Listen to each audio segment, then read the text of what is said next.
Okay, it's Mr. Carson here again, and let's continue with our idea of seeing if things are okay or not.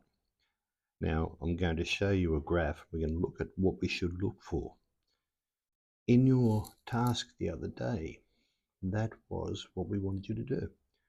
Tell us what were things that are good and what are things that need to be improved as we go through. So let's look at our graph and see what goes on.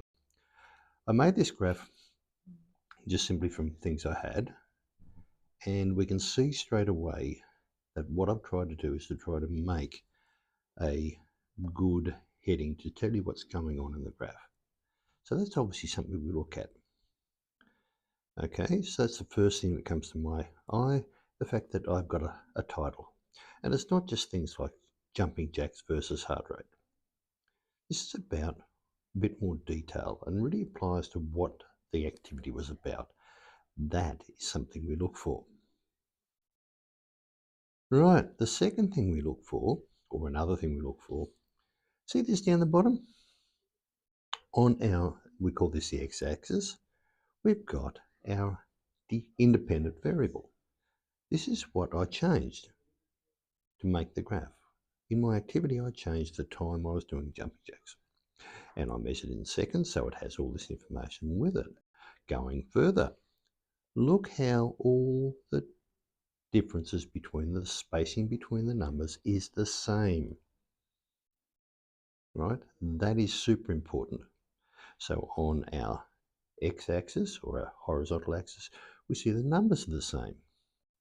We also see that we have something that tells us a label that's useful to tell us what's going on and the units. Are you starting to see now what to look for as we go through? Right, let's look at the vertical axis now. Here is our vertical axis, and this is what we measured. So our dependent variable goes up here. If our dependent variable is not there, I would be thinking we don't have a great graph. If our independent variable is not here, we don't have a great graph. Sometimes people swap them around, and that's not really what we want to see. All right, so let's go through this. Have a look at our dependent variable. Are the numbers evenly spaced? Yep, we go 0, starting off at 0. Both sides start off at 0, 0, 50, 100, 50 increments on the way up. Beautiful. So that's good. Now, we also see we've got a label. And it's the average heart rate I made. We're not showing the trials, even though trials were done. We're not showing them. And we're, of course, measuring in beats per minute. So all the details are there. So let's now have a look at the graph itself. If we look at this, we notice, see these little cross marks? They are the points. In other words, the data points. I don't have to write numbers above them. These again, this tells me that my resting heart rate, when I wasn't doing any activity, was somewhere that would be about 70 or a bit higher. Okay, so all these points are plotted. And then we see that the person has gone through and joined the points. So this is one way. Now I've showed you a whole heap of things that make our graph exemplary. And that's what you've got to look for. These are the sort of things we want you to know. These are the sort of things we want you to do every time you do it. Now there's one more thing.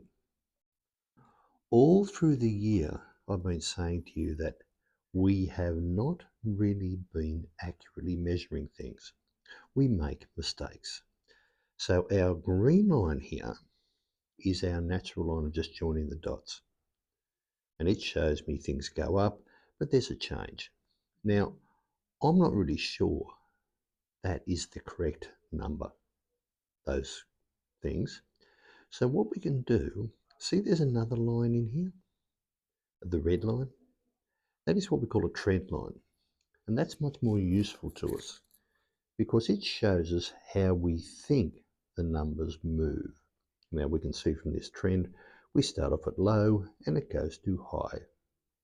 So as we'd expect, the heart rate will increase as we do more exercise. Now sometimes these trend lines can be awful different shapes And they can be curves and goodness knows what. They don't have to be a straight line. But a lot of times we use a trend line because we know there is errors in our gathering of data. So that means the numbers we actually have, we can't be sure are the correct numbers. So think about doing that also when you're doing a graph.